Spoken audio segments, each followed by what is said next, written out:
Let's start with a very interesting story from AIKDXZ. Malicious Compliance at Work, 3 for 1 special. Back at the beginning of 2021, I worked at a small community health nonprofit with an insane CEO. She would constantly call team meetings to put down and belittle employees in front of the entire staff. Often, she would throw around some variation of, "Do I have to do everything around here?" and call everyone on staff incompetent. When we did do something right, she never gave us credit and always took the credit for herself. She threatened firing everyone constantly and would randomly call us to gossip and make petty remarks about each other, pitting staff against each other. One day, the CEO called a team meeting. In a group text chat between some of the more chill employees, we immediately begin sending snake and eye roll emojis. Sure enough, we get on the call, and she begins by bringing to our attention how Louise does not dress appropriately for work. Louise, who is also upper management, the COO, looks about ready to smack the CEO. The CEO viciously tears into Louise, commenting on everything from her hairstyle to her lipstick shade to how it's inappropriate for Louise to wear off the shoulder blouses that show her collarbone. She then tells everyone that we all had better start dressing more formally or there would be consequences. The next day, the CEO calls another meeting. We all join, and Louise turns on her camera. I immediately had to turn off mine because I did not want to be caught laughing my ass off. Louise was dressed from head to toe in what looked like something someone would wear to prom. Her hair was immaculately styled into an elaborate updo. Her makeup was professionally done with lash extensions and everything. She was dripping with, what I assume were, fake diamonds. Tiara, earrings, necklace, bracelets, and rings. And she wore the most ridiculous navy blue satin and tulle formal gown with a faux fur shoulder shrug to cover her collarbone. My best guess is that it was an old bridesmaid dress, but she never did say where she got it. The CEO was immediately fuming. "Why are you dressed like that?" she screeched. "You told us to dress more formally. This is formal wear. Is something wrong? That's not professional for work." "Oh, I'm sorry. I must have been confused. You said we needed us to dress formally, but I think what you meant to say was professionally."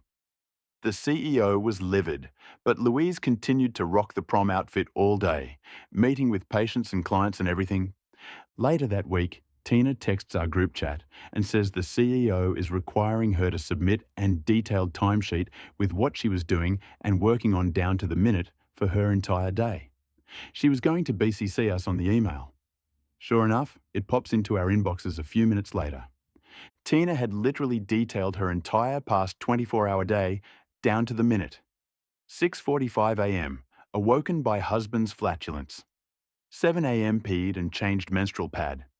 7:02 a.m. began bowel movement. 7:10 a.m. completed bowel movement. 7:12 a.m. turned on shower.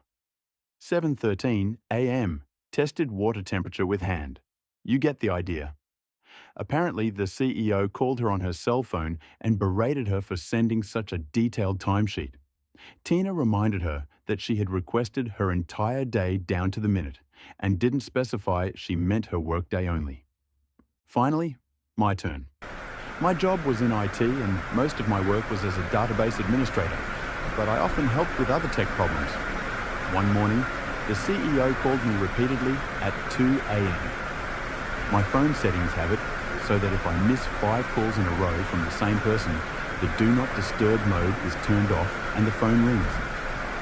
I see who it is, silence my phone, and refuse to answer. At 6 a.m., she calls again. Again, I refuse to answer. 7 a.m., refuse to answer. 8 a.m., refuse to answer. Finally, at 9 a.m., I call her back.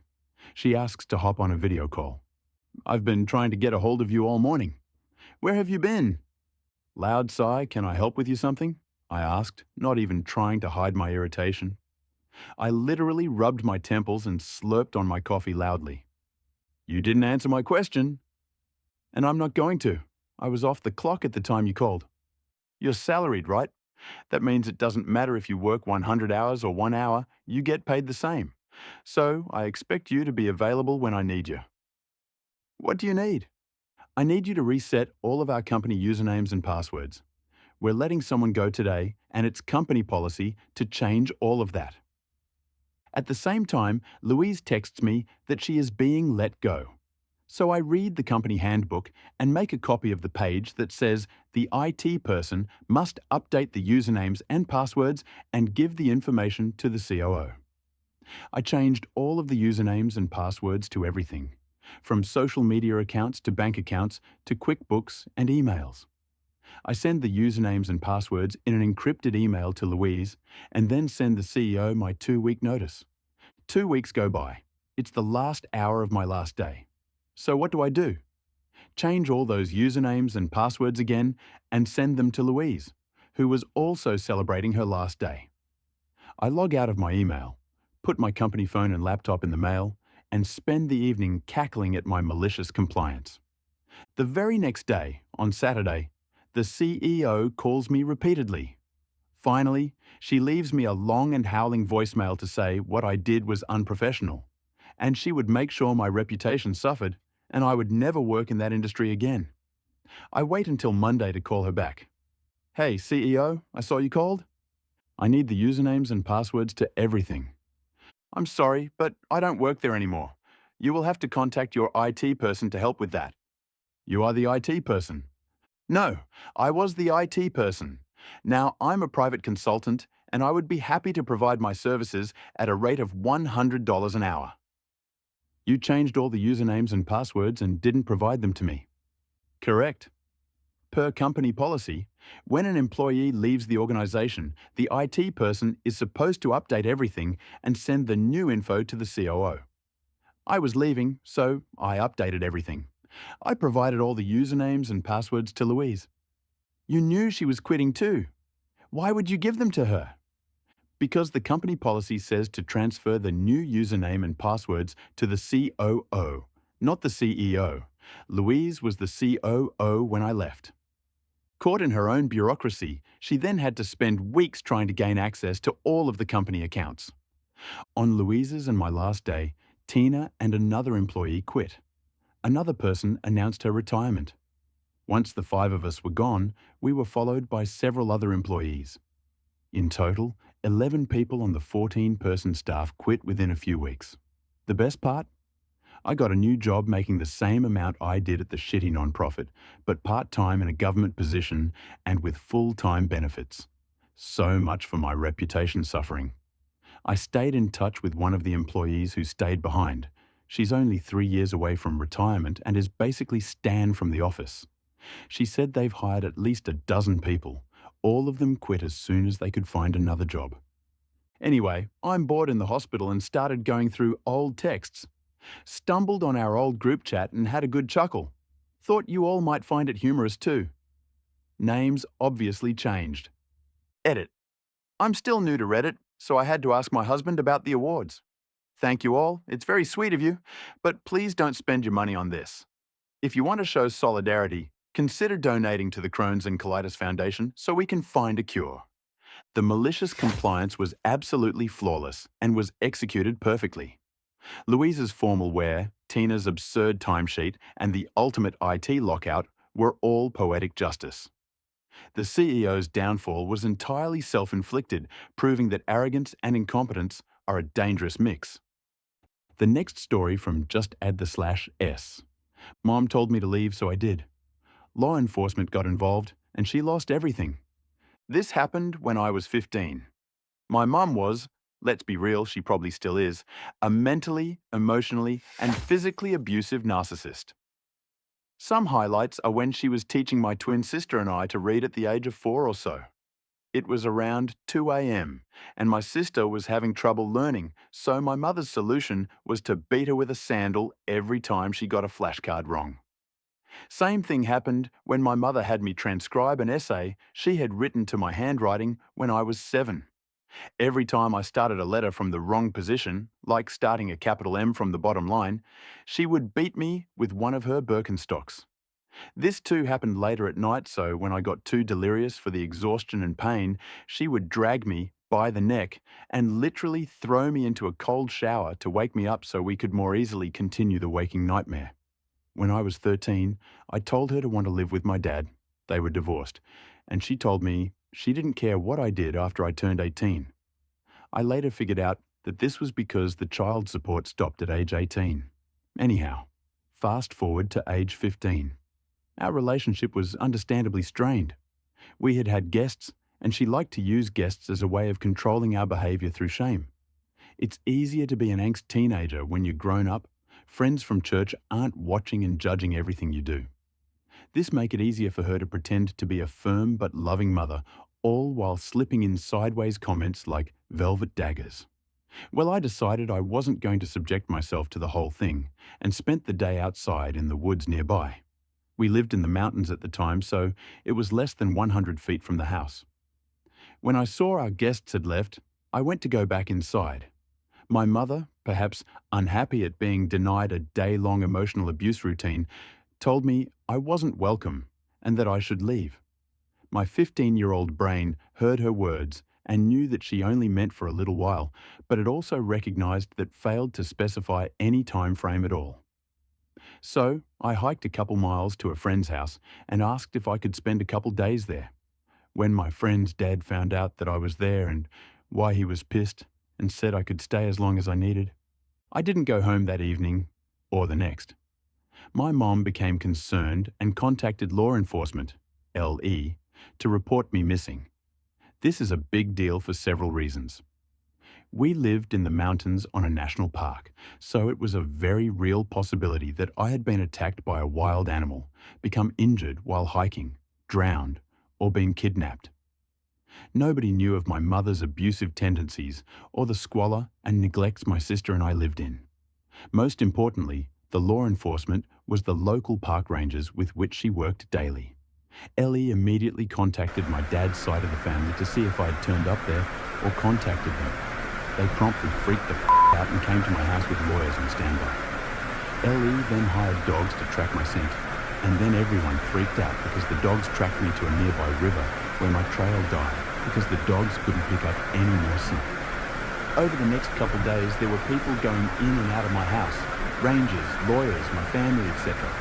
And several noticed the overpowering scent of cleaning chemicals, but only the lawyer considered why a clean house would reek of chemicals. Ellie started to canvass the nearby woods and neighbourhood. My friend's dad came to me and asked if there was somewhere else I could stay. He told me that he wouldn't kick me out, didn't want to have to lie to the police or let the dogs on his property. My friend and I figured we'd just go camping for a week or so, but instead I looked up my dad's side of the family and called, and they picked me up right away. Understandably, everyone had questions. When I told them what was happening, the lawyers, horrified, pounced.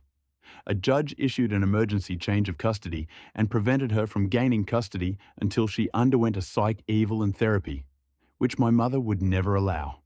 The rangers, equally horrified, completely shunned my mother, and she eventually lost her job, since she was only allowed to live on the park because she worked there, so she was kicked out of her house. My friend's father and the trackers were members of the local community and churches, and they too shunned my mother.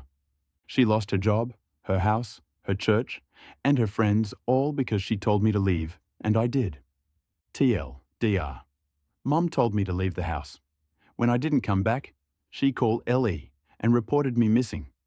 When LE got involved, my mother's abuse and neglect came to light, and she lost her job with local LE.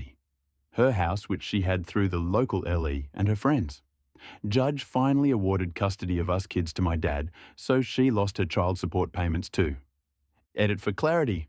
I'm 32 now, this happened a while ago. Edit. I wasn't clear and didn't want to make it longer. When my dad's family got involved, they were able to reach an agreement where I would leave with them for a time, but my sister stayed. I had to go back to my mom's for a short while, but the judge issued an emergency change of custody, and my sister and I went to live with our dad. My sister and I have been in therapy, and she is teaching now. Life isn't perfect, but it's better. Edit. People keep asking about the chemicals. The house was normal trashed. My mother kept an untrained dog, and the carpet was soaked with dog feces and urine. The few times we had guests, we would have to crawl around the dog's potty spot and clean it up and make the house smell good. My mom freaked out when she realized that rangers and CPS might come round. She did a deep clean of the house before reporting me missing because she couldn't afford to have them realize what they were walking on. The malicious compliance was flawless, literal, strategic, and devastating. By obeying his abusive mother's demand to leave, he triggered a chain reaction that exposed her neglect, cost her everything, and secured his and his sister's safety. Justice served itself perfectly. The next story from Dancerman. Performance review metrics in retail fail to consider that an entry-level employee might possess basic math skills. I used to work at a department store where the majority of sales volume came from clothing, and the primary target customer was women in their 30s and 40s. The raises there were based on a performance review, and at my first one, I got a 3% raise. So for the next year, I busted my butt in hopes of getting the maximum possible raise of 5% at my next review. Well, when the time came, despite having a very good review, I probably had the highest scores out of the 5 or so people in my department, the customer service desk, I still only received a 3% raise. I was devastated. After leaving the office, I headed up to the break room and looked over the metrics in more detail. That's when I noticed that a full 30% of my review score came from the store's average score on the customer satisfaction surveys that print out with every receipt. Now, this particular company does not offer any incentive whatsoever to its customers, like 5 random respondents each month will win a $50 gift card, to take the surveys, and you had to fill them out within a fairly short time period after your trip. I think it was 24 or 48 hours. So even though we had hundreds of customers come through the store every single day, we only received around 20 to 25 survey responses per week, so 3 or 4 per day. And of course, without any incentive to complete them, a customer who'd had a bad experience would be far more likely to submit a survey than usual. In fact, I remember once or twice having a manager who just denied a grumpy Karen's demands discreetly tell me, "Don't give her the survey slip." So although we delivered a 5 out of 5 experience to 99% of all customers, the store's customer service score frequently fell in the range of 60 to 80%, varying wildly from one week to the next. Sure, there were times when our rolling weekly average would hit 100% for a few days, but I could never bring myself to reach the level of excitement over these occurrences that the managers tried to drum up in our morning huddles, knowing that it really just boiled down to us being lucky that whoever hadn't been 100% satisfied during that time period had just not bothered to fill out the survey. In statistics terms, the sample size of this survey was far too small to produce anything resembling an accurate representation of our true customer service performance. While I've never taken a statistics class, I have a passing interest in the subject, and based on the limited knowledge I've acquired throughout my life, I'd speculate that the margin of error for this survey score was probably on the order of 10 to 20 percentage points. This meant that nearly a third of my total review score was based on what was, essentially, a random number. So, I continued to look over the various factors of the performance review score and their associated weights, and I reached a few enlightening conclusions. First, even if I got a perfect score on everything that I could directly control, all of the factors related to individual performance, the only way I could reach that 5% tier was for the store's survey scores for the year to average 90% or more. An annual average of anything under 75% would earn just 2 out of 5 points on the review. Our store's annual average was usually in the low 80s. Secondly, as hard as I had worked on perfecting all of my individual performance metrics over the past year, I had gotten 4 out of 5 points on most of them, with only a couple of 5 out of 5s. This still left me several points short of the threshold for even the 4% raise.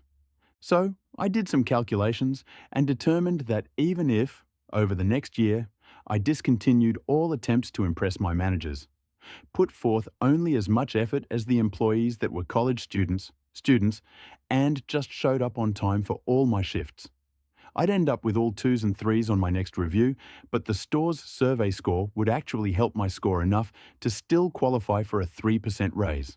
So that's exactly what I did. I stopped trying to do things as quickly as possible and instead worked at a pace that would avoid breaking a sweat.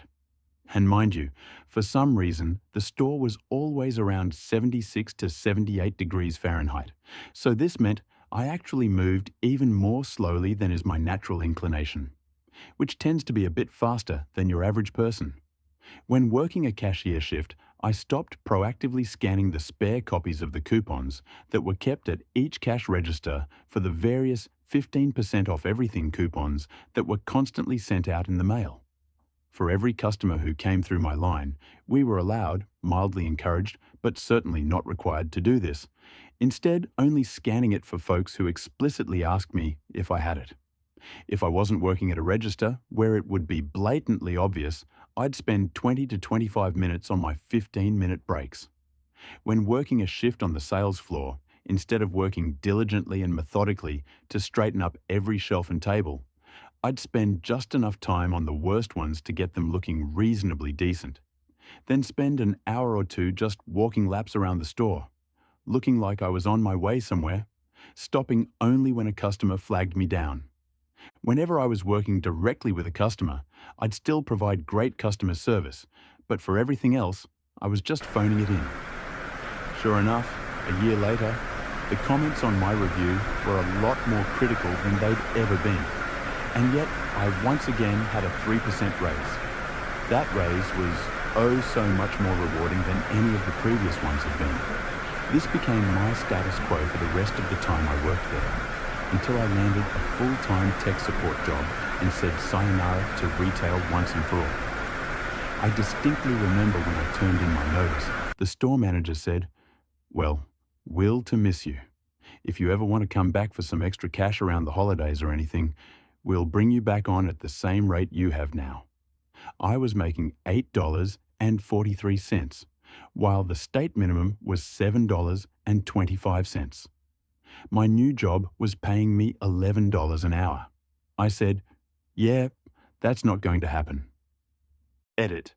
I've had several comments suggesting doing surveys myself. This was strictly prohibited. We weren't even supposed to do it for bona fide purchases we made. Though the store manager did one time tell us that we should all go ahead and do it once, just so we'd know what the experience of completing the survey was like for the customers. The malicious compliance was flawless. By exploiting the flawed performance metrics, the OP exposed the system's absurdity, proving effort didn't matter. They minimized work, got the same raise, and left on their terms, pure poetic justice and corporate nonsense. Absolute perfection.